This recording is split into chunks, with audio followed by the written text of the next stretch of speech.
What is needed to generate life? A good project and someone to undertake it. Work, of course, is inevitable, but first of all, a theme is necessary and a challenge as high as our inspiration. Our theme, the oceans. A heritage for the future. Our challenge, a new city.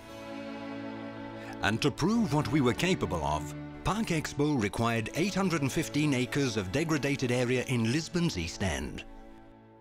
We used 1.1 million tons of concrete, 35,000 tons of steel, 100,000 cubic meters of granite, and an enormous amount of determination. We transformed a degraded and depressed area of the city into a symbol of Portuguese talent.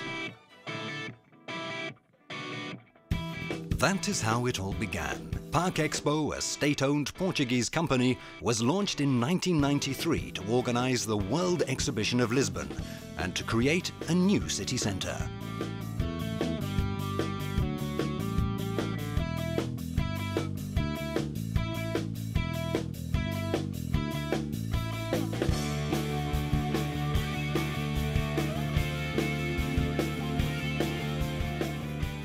With a new concept of space, with buildings designed by some of the most renowned architects worldwide and a vast access network, EXPO'98 would become an extraordinary celebration of the oceans.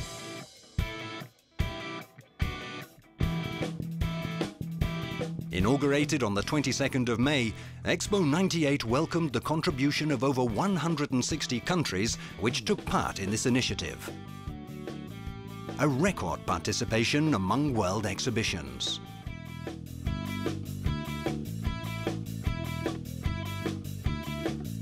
And that is how, in 1998, 12 million people from all 5 continents discovered Portugal. In the course of 5 months, 10,000 shows and concerts were held. A trip to the cultural creation of the 20th century in its various forms. Music, ballet, opera, cinema, literature, theatre, sports. All this in a multidisciplinary exhibition with state-of-the-art technology and vanguard aesthetic projects. The opinion of the visitors leaves us in no doubt. 53% enjoyed it, and 43% liked what they saw very much. In total, 95% of the opinions were positive. During the course of 132 days, Lisbon was unstoppable. From ParkExpo to Portugal and to the world, an absolute success. Following EXPO'98, ParkExpo, the only Portuguese company certified in the design, conception and management of urban renewal and environmental requalification projects, once again showed what it is capable of.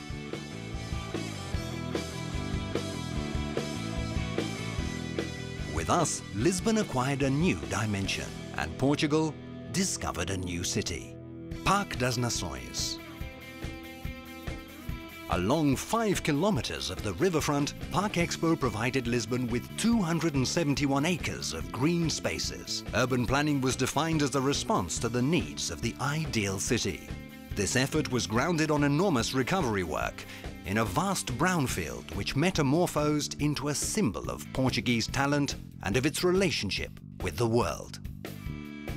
The figures of this large-scale enterprise speak for themselves. 286 kilometers of piping, 50 kilometers of drains, 350 kilometers of medium and high voltage cables, 12,000 lamps, 350,000 square meters of pavement, more than 500,000 square meters of sidewalks and cobblestone paving. Urban art was a structural wager in designing an entire area of intervention, guiding the visitor through surprising itineraries which please the eye. Parque das Nações is a landmark in urban development and in the living standards of the people of Lisbon. A new concept in the connection between the city and the river, environmental and landscape recovery, and the guarantee of integrating these values into the urban fabric. Today, some of EXPO'98's original pavilions have become landmarks. The Oceanarium, where sea animals and plant species from all around the world amaze visitors. The Pavilion de Portugal, an exhibition hall par excellence. The Pavilion Atlântico, one of the largest concert halls in Europe. The Lisbon International Fair, with events welcoming companies from all around the world. The Camões Theatre, where dance and music events top the capital's cultural agenda. The Parque das Nações is a green area par excellence. With 271 acres made up of 20,000 trees, 70,000 bushes and 1.5 million shrubs. The Tejo is the biggest park with 227 acres. The Cabeço das Rolas garden has 17 acres and the Garcia de Horta gardens 2 acres. Going for a stroll at Parque das Nações is one of its visitors' favorite pastimes. In no other place in Lisbon can you find this freedom of circulation, this view and sensation of well-being. Here, ParkExpo carried out a vast operation of environmental regeneration, decontaminating the soil previously occupied by oil companies, draining underground waters and placing in a sanitation system, decontaminating and regulating the mouth of the Trancão River. Those who live in Parque das Nações have an array of support services at their disposal. Businesses, schools, leisure spaces, restaurants and sports infrastructures and hospitals.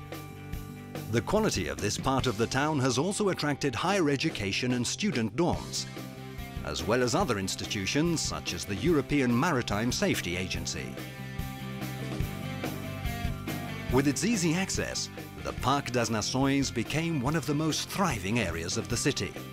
The North-South Artery, the Krill roads, the Vasco da Gama Bridge, which stands out with its elegant architectural profile and its perfect integration within the landscape. The Orient Station, with 200,000 daily commuters, and which is above all an example of extraordinary logistics work, where the subway, train and roads converge to better serve this area of the city.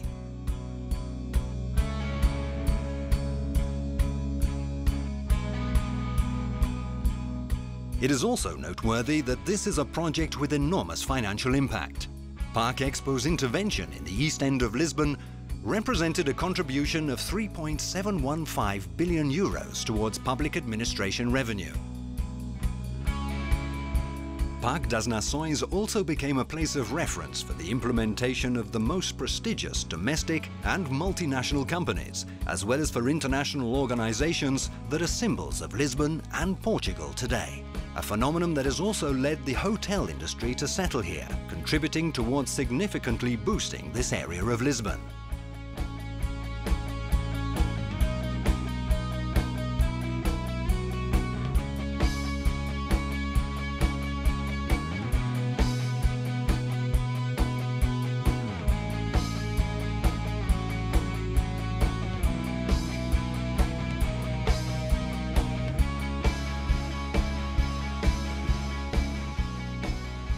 Because of all this, we can say that it is not very often that a new life blossoms with such harmony as it has in Parque das Nações.